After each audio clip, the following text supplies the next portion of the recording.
Hi Silhouettes, I'm here with Dr. Suzanne Greenridge and we're doing a silhouette talk about women's overall health. Doctor, can you tell them a little bit about yourself? I am Dr. Suzanne Greenridge. I am a board certified obstetrician and gynecologist. I am also a gynecological surgeon. I do robotic surgery. I deliver babies. I am also a mother and a wife. And I have a practice in Westchester called Woman to Woman OBGYN. And I've been practicing for over 30 years, taking care of women and all their special needs in terms of health and making sure, and it's very appropriate, we're in women's health right now. Yes. How do you juggle it all? I have lots of help, which is great. I have a wonderful staff. I also work very well with all the nurses and other doctors in the hospital, but I also have a good support team of people who help me in terms of my staff doing all the work at Woman to Woman OBGYN. It's an all women's health center. We do gynecology, we do sonograms, we take care of pregnant women, and we also take care of elderly women, as well as we do a lot of fibroid surgery. So I'm also a fibroid specialist. So I remove a lot of fibroids for women and also refer them to places to help with their fibroid needs as well. Speaking about Women's History Month, I wanted to ask you, also being a Black OBGYN, what are some issues that you see that Black women are greater impacted by? Definitely at this right day and age, women, Black women are 3 to 4 times more likely to die in childbirth. And unfortunately, this is the climate that we're in. We are trying to work to change that because Black women are more susceptible to dying. And this comes as a result of, implicit bias and racism and things that were ingrained in us over the years. And now we are paying special attention to make sure that this changes going forward for Black women, because it's really not fair that we as a race have this kind of stats. And it's not acceptable. It's not acceptable anywhere. So being a Black OBGYN, how have you been a part of the change? I am on committees in the city of Yonkers that is working to improve the stats for Black women. We're working with the hospital to make changes and do training for physicians, including myself, to make sure that we are giving Black women the best opportunity and chances not to be a statistic to that morbidity and mortality rate that Black women have. So it's working and making a conscious effort to find out where our problems are and to change those problems and to make those problems better, and to acknowledge our own self, acknowledge the things that we as physicians have a problem with. So the more training we do on this implicit bias training, the more we study this and know, okay, well, this is what we're doing, we can change the stats for Black women. As a surgery blogger, a lot of the women that I have the opportunity of speaking with do tell me that they feel that there's an implicit bias even in cosmetic enhancement. Really? Yes. I'm not surprised, because this transcends all of medicine pretty much in terms of how we're treated. And, Black women are sometimes, what stats show, they're safer with other Black people, Black men and women who take care of them. But we're working to change that so that anyone who takes care of them pays special care or takes special care to make sure that they know what they're dealing with and that we don't wind up in those kinds of stats. Can you go into a little bit further detail as to why Black women are more likely to die during childbirth? We're still wondering that ourselves. Again, that speaks to some implicit bias. Sometimes Black women say that they're being ignored and not being heard, even during childbirth, and this is why people such as doulas are very important, because they can be support people who know what's going on. So we are very much in support of having a support person with our Black women to make sure that they do not get ignored. So, you've heard of all the celebrities who've, Serena, who's, went into childbirth and they wound up, say, with pulmonary embolism, and they, made mention that there's a problem, and they just aren't being heard. So I think that has a lot to do with it, and just our own biases and prejudices that people have, and not even realizing that they do have them. So this is where we have to change the stats. Some of it we're not really sure why this is, but it is, and I think it just goes all the way back to the slavery and days and things like that. So we have to bring this to the forefront to Black women to make sure that they have a lot of good support. And go to their doctors and acknowledge any problems. And if they don't listen, then you go to someone else who will listen to them and not just accept what they're saying, because you know your body and you know yourself. So you really have to advocate for you, as well as have other people advocate for yourself as well. As a surgery blogger, something that I hear a lot of my followers review back on is pain management, that doctors aren't adequately managing their pain. So they're having cosmetic enhancement surgeries and then being given Tylenol PM. Can you speak to the way in which pain management is done for women and then as well as Black women collectively? We've had a change over the years. The change has been where we are not, because of the abuse that's happened in the past. We doctors have been trained to actually manage pain a certain way. And I think that has transcended sometimes even what people are saying, that I'm still in pain, I'm still in pain. So they will give them other types of medication because we have an addiction issue in this country. We're told really to only treat a couple of days. But after a couple of days, if the patient still is in pain, we need to give more to them. So I think that has contributed probably to the feeling of women, or basically contributing to physicians not wanting to give out medication. And also it goes back to, we are strong as Black women too, right? We're strong and we can handle it, and that comes with the bias that Black women are strong, so they don't really necessarily need a lot of pain management. But we have pain scales, and we are supposed to acknowledge a pain scale. So therefore, if you as a physician are taking care of a patient, you need to say, well, what from 1 to 10, what is your pain scale? So if someone's telling you that their pain scale is 8 and up, that's pretty serious, and that requires giving a particular medication that's going to treat that. If they say their pain scale is between 1 and 3, that's a lower, that's something that you can, so it's about whether your physician is really acknowledging what your pain scale is, and therefore treating it. You don't treat all pain with the same medication. You can't treat all pain with Tylenol, and you can't treat all pain with Motrin. Right. And, you have to sometimes give other medications to help with that. So I think the best advice I can give the audience is to make sure that they tell the physician that their pain scale at this time is an 8, 9, or a 10, and make them acknowledge that that's their pain scale, and therefore they have to give them something stronger that's going to help them out. So I'm always conscientious when people ask me about a previous cosmetic enhancement procedure if it hurts. And so there have been times where I haven't experienced the pain at an 8 or a 9 or a 10, but I'm always more inclined to scale it at an 8 or 9 or 10, because I feel like that it will then give way to that implicit bias that women of color aren't feeling pain. So I did have an abdominoplasty after my son, and I could honestly say that I did not feel a level 10 pain 3 or 4 days after, but I was so compelled to tell people that I felt more pain than I did, just so that way I didn't undermine it for women to come after me who may not have been at a level 4 or 3 pain.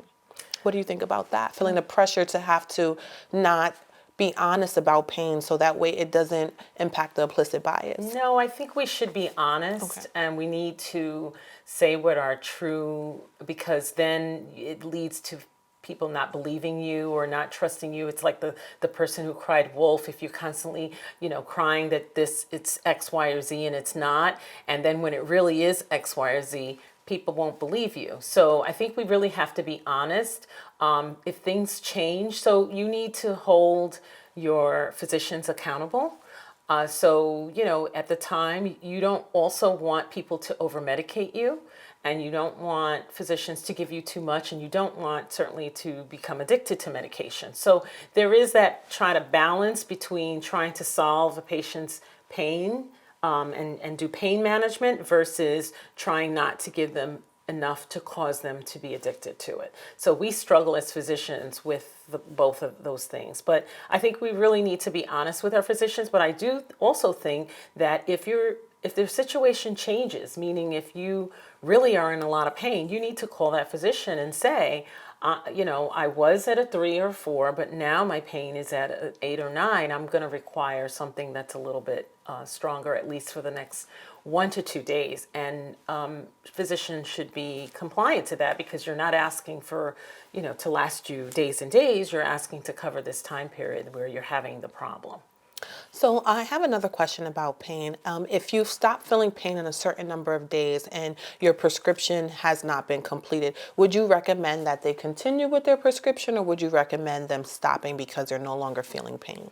Oh, absolutely stopping. I mean, we do not want you to continue with, you don't want to continue with the medication unless you really need it, right? Mm-hmm. Most people don't even want to take medication. Mm-hmm. They don't, a lot of patients are like, oh no, I don't want that because, that's gonna cause me to be addicted to that, or, so I also have that problem, but, the other side of that is we need you to take the medication when you have the pain. Like, by not taking the medication, you're actually causing yourself more damage. Mm-hmm. Because just speaking in a delivery room, when you're in the delivery room and you're in pain, you're tensing up and you're tightening everything, and you're not allowing that relaxation to happen. So sometimes women don't open up. They don't dilate because they're just so intense with trying to handle it, right? That's especially for Black women, we feel like, oh, we gotta stick this out. I, as a physician, don't like that. Mm-hmm. I want you to be comfortable. I want you to be relaxed. I want you to be pain-free. Mm-hmm. Because when you're pain-free, you relax, your cervix opens nicely, and the same thing goes for plastic surgery. We don't want you to be in a lot of pain, because then, that's going to cause you not as much, quickly heal. We want you to quickly heal.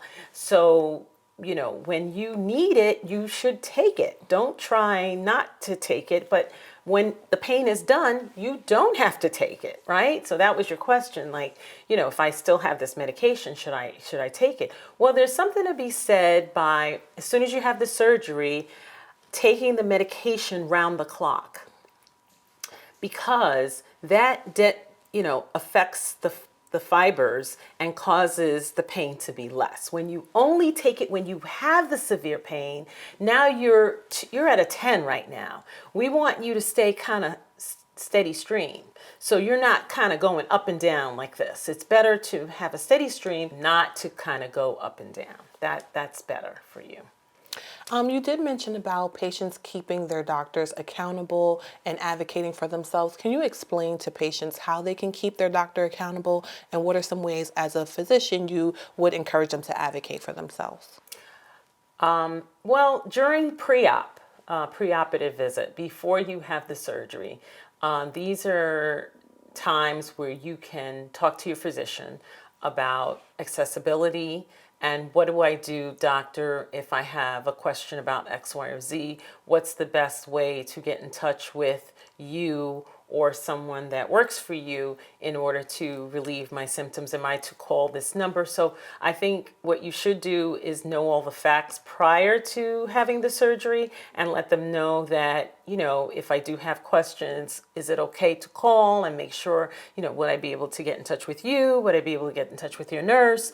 Who I can get in touch with in order to alleviate some of my questions or fears. It may be that, you're supposed to text them, or you're supposed to, but so basically communication needs to be known, what the types of communication there are. Nowadays, people use texting a lot. And they use the computer. There's the patient portal, and other means other than picking up a phone. Of course, picking up the phone can be a method as well. But there are other. It may be like you have a short question and you just want to. So you need to know that preoperatively. And you advocate for yourself by asking these questions before you have the surgery and before you have the problems, just to know, well, is this what I'm going to do? Write everything down and say, okay, even after the surgery, okay, can I call you, or should someone call you if there's a problem? If they're doing the surgery, then they should be accessible to answer any of your questions.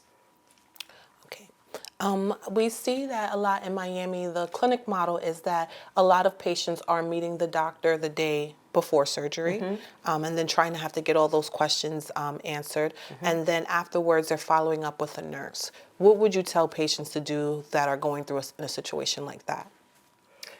Well, I mean, a provider is a provider. I don't necessarily think that you always have to be in touch with the physicians. Okay. Because that provider can then escalate it if it's a problem. So we have a lot of mid-level providers. We have physician assistants, we have nurse practitioners, and we have our nurses as well. So as long as you're able to contact a provider, it doesn't necessarily have to be the physician, because these may be questions that you don't need to ask the physician. You can ask their support team. So it's all about having a good support team. And that was something that we had discussed early in terms of how do I do it, right? I do it because I have a good support team. I have a good staff that will help me with problems, and they will alleviate the problems. And if they can't, then they turf it back to me so that I can handle whatever the issue is. So I think these are some of the things that patients should be aware of prior to going into surgery and asking all these questions. Even if they're meeting the surgeon that day, there's some patients that, I do their surgery and I just meet them.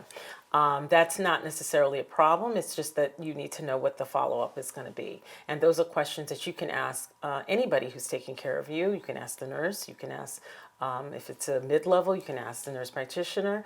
And even, we have medical assistants. They will help you with that as well. Thank you for answering those questions. So I did ask my viewers if they had any questions for you. And some of the questions they asked were, what does overall good women's health look like to you? Well, that depends on the age that we're talking. Okay, so for example, if we're talking someone who's young, they need to see their provider for certain needs. So those needs may be contraception. They may mean sexually transmitted.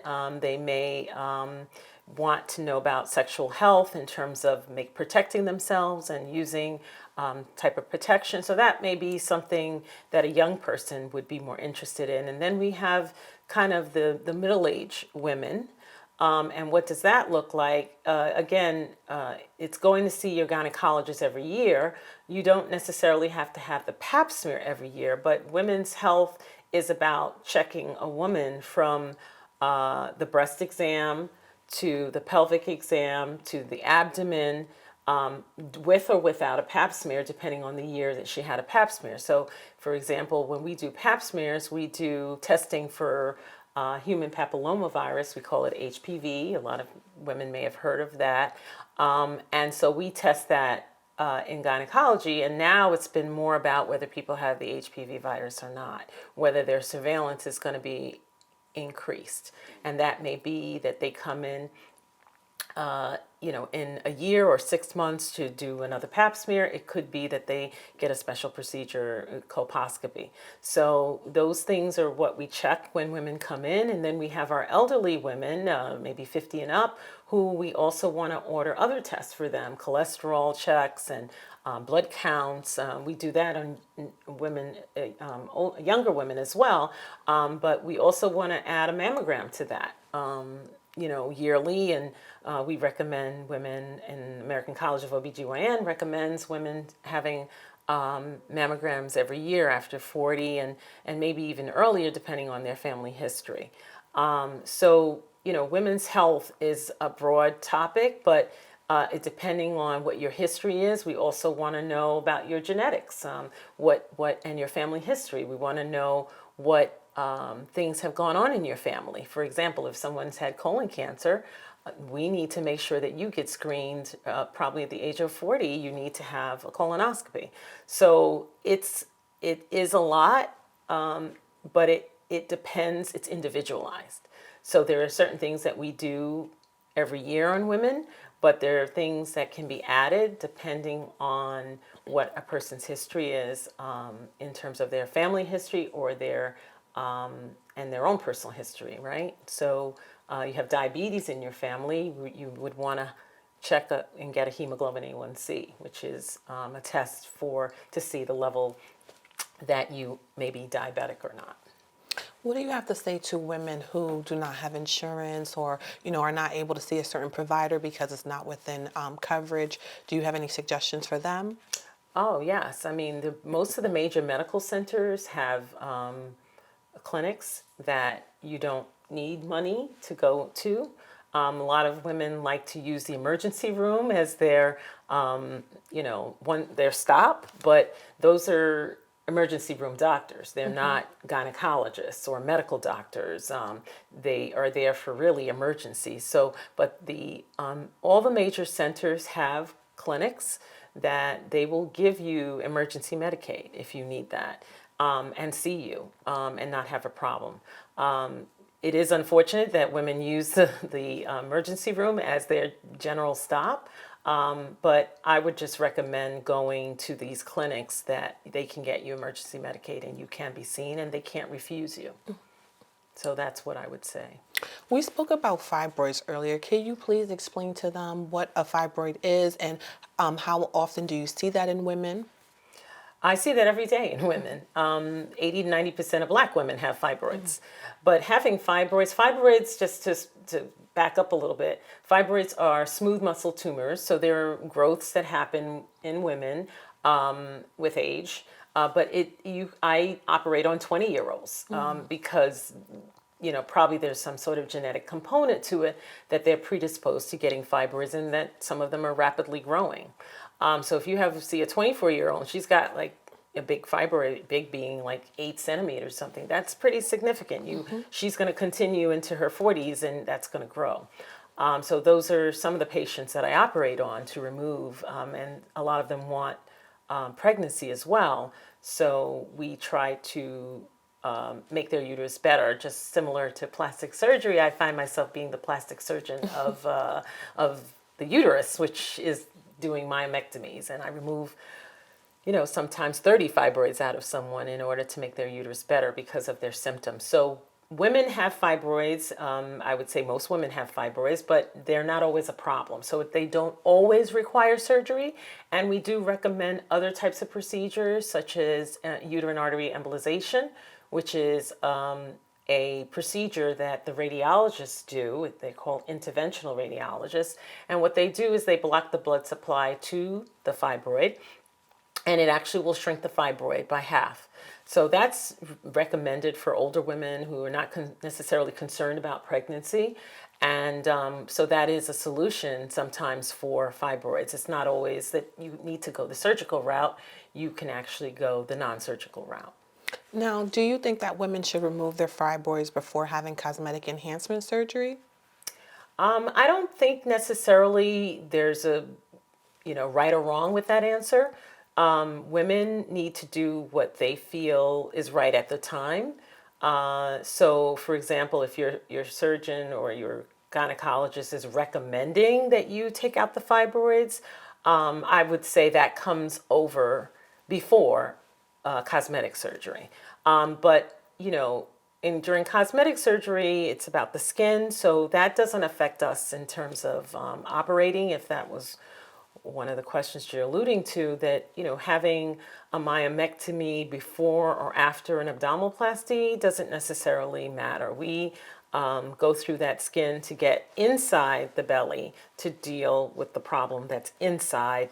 We're not dealing with the outside. So we're not dealing with the skin issues. We're actually going through the skin in order to get inside, to take out the uterus to fix it. And then we put it back. So really, there should be a time difference between the two, meaning we shouldn't do them back to back. But then there's some people who will do both at the same time.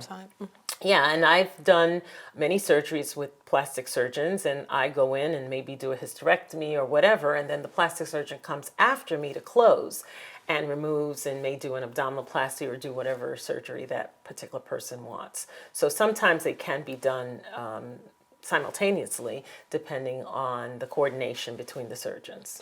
But if it's not done simultaneously, it doesn't necessarily matter the order in which it is done, as long as it's not a health concern. Correct. Okay.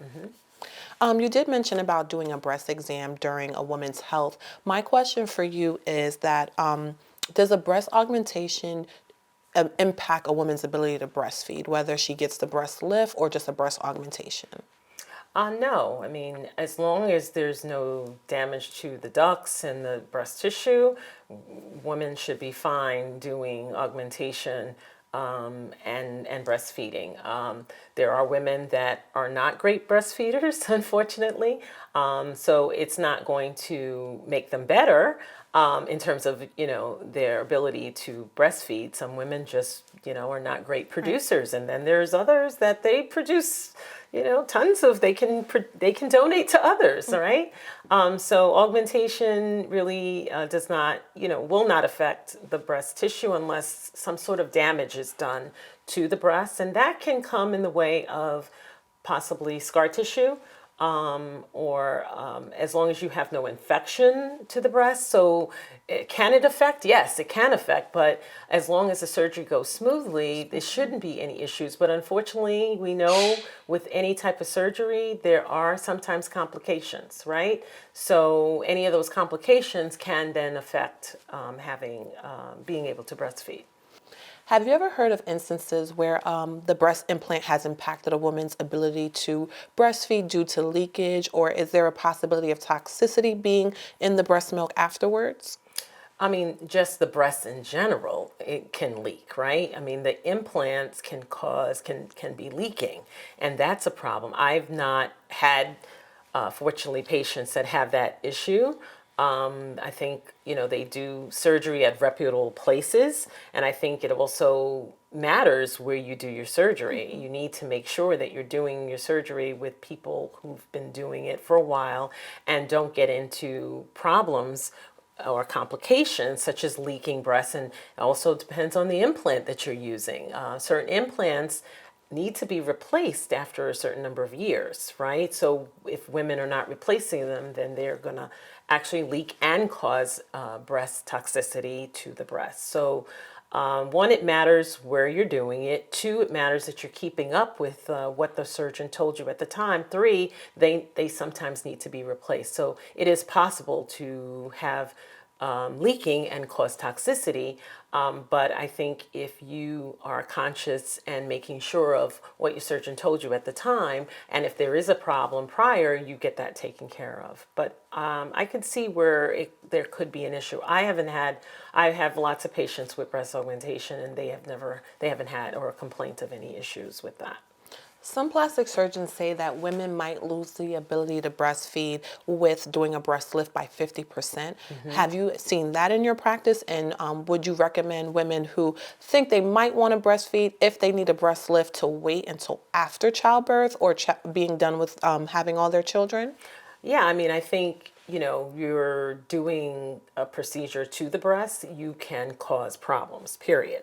So it's always better we always recommend to do surgery after you have your childbearing. That would be because, one, you'll do it before and then you'll get into sagging and then you'll need to do it again. So why not wait until you have your children and then you do that mommy lift and all these things that women do because the skin is an organ and the skin stretches and it will stretch with pregnancy. So because of that, it's always best to kind of do one-stop shop instead of doing it before and doing it after. That would be my recommendation.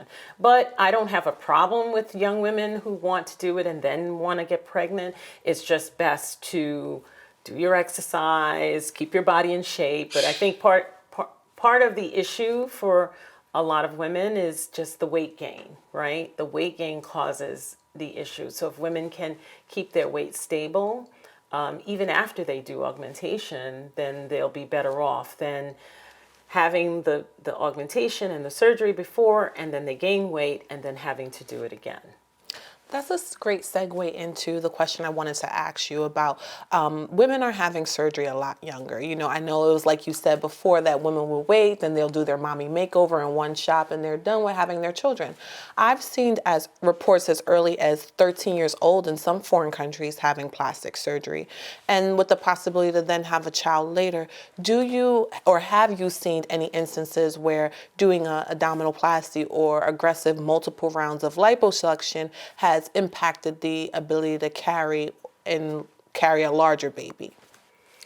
Well, that's a lot of questions right there. But first of all, in the United States that I know of, or plastic surgeons I know of, they will not do surgery that young on, especially abdominoplasties that I know of, on 13-year-olds. I mean, usually that's something because, one, there's still room to grow, right? In terms of weight. And therefore they may need it again. So it's probably best to wait also until they're, a teenager, 18 or 19. That 13 is just too young. I'm not aware that plastic surgeons are doing it at 13 years old. I wouldn't doubt some may, but that's just not the norm. Yeah, not in the United States. Not in the United States. No, Yeah. It's not the norm. So therefore, we need to be careful with who we're doing our surgery with, right? If people are recommending things at very young ages, that's not good.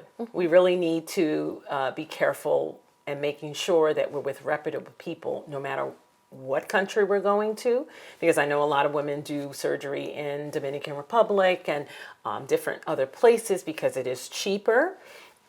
But you really need to make sure you have great recommendations there, and that you have support people to help you with that if you're going to do that.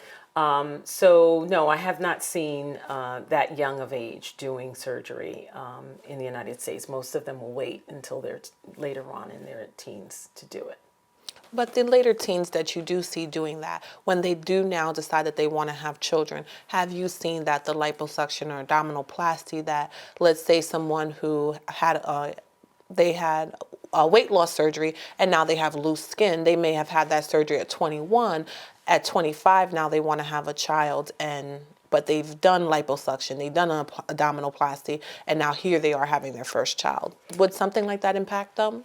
Well, it all depends, again, on the surgery that they have. So abdominoplasty, I've done many C-sections on patients and I have had those who have not had C-sections also carry pregnancies. The skin is tighter, and so therefore some women get into problems with their breathing. When they have abdominoplasty, it's important that they don't pull the skin too much so that there really isn't much skin there, because in pregnancy, the skin has to stretch.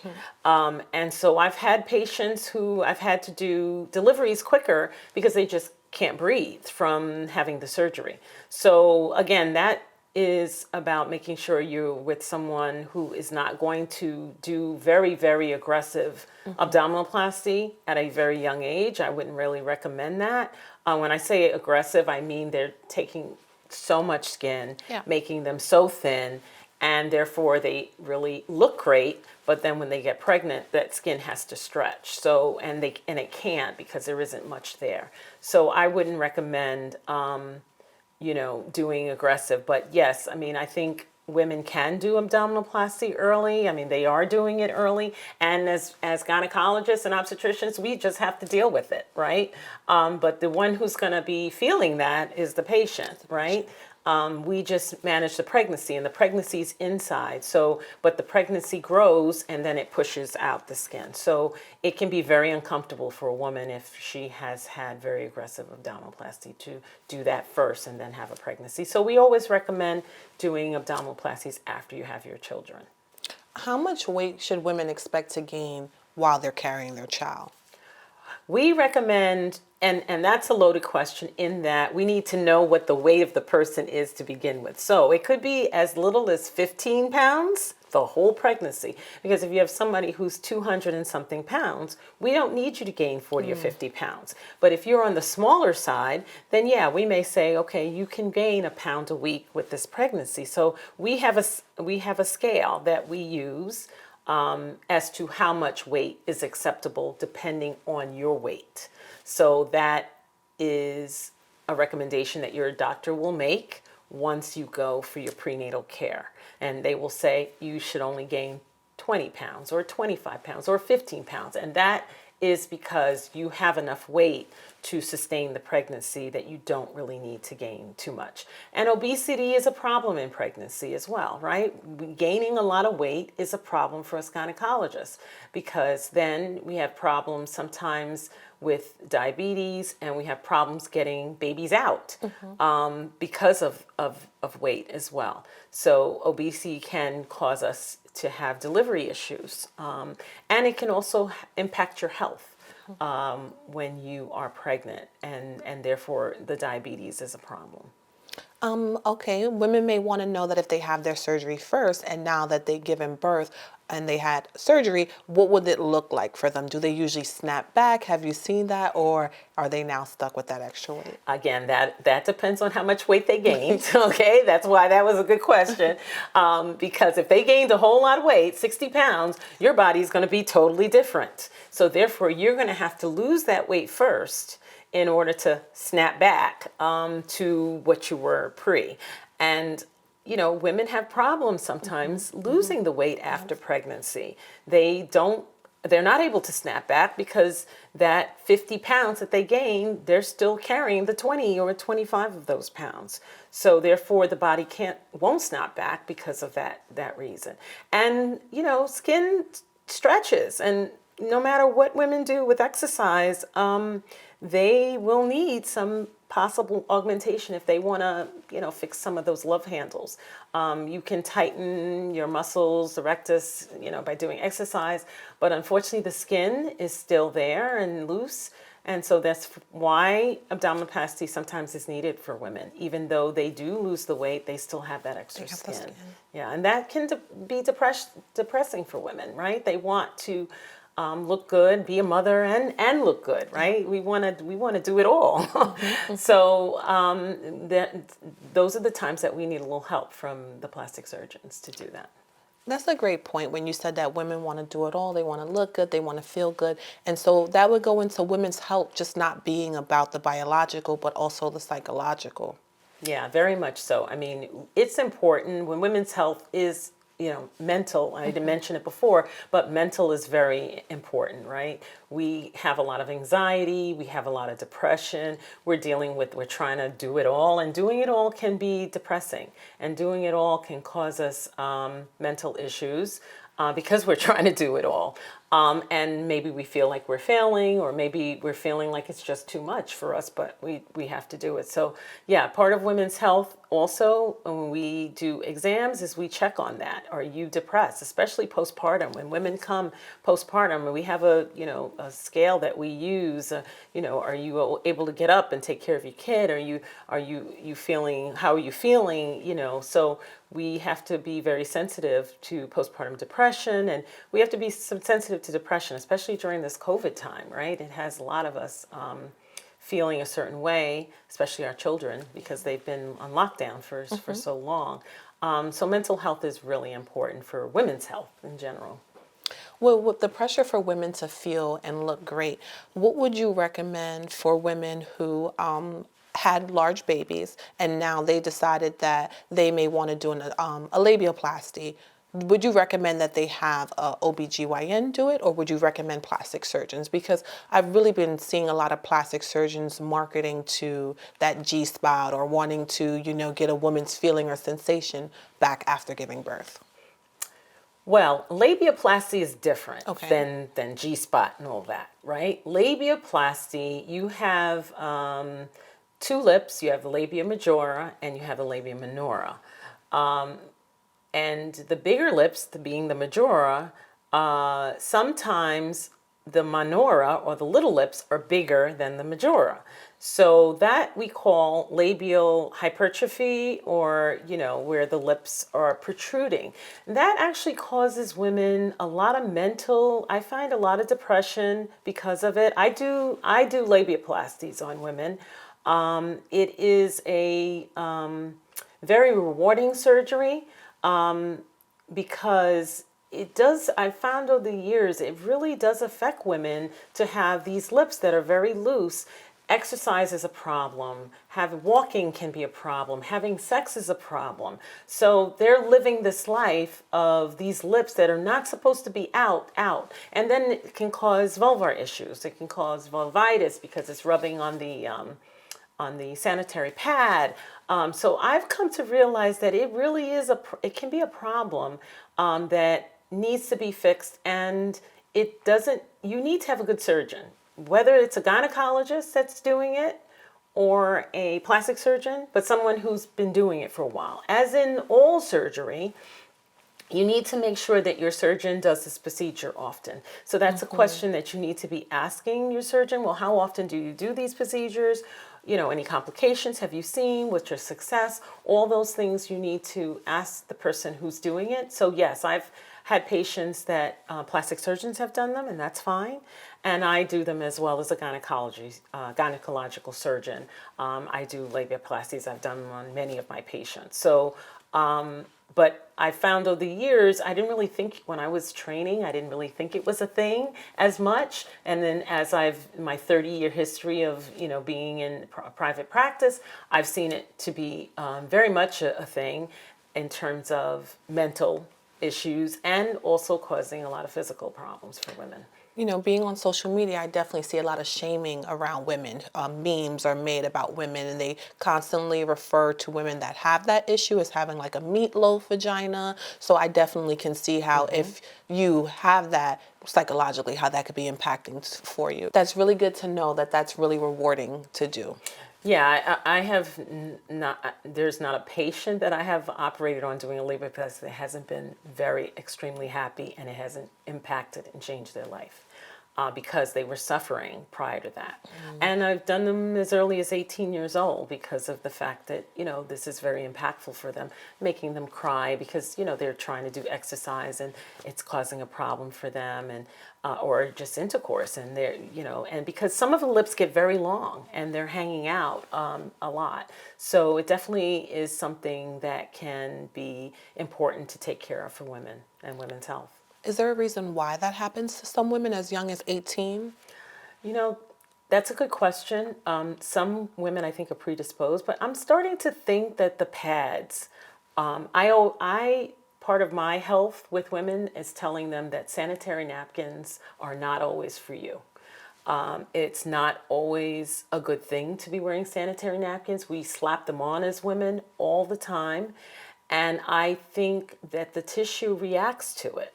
It makes the tissue do something, and then it starts to overgrow. So there was a particular patient I had last week, actually, and I said to her, you need to stop wearing these pads all the time. I can see you're wearing, and she admitted it. She said, I'm wearing it. Yeah, I wear them all the time. We get up in the morning, we slap a pad on, we go to work, we don't think about it.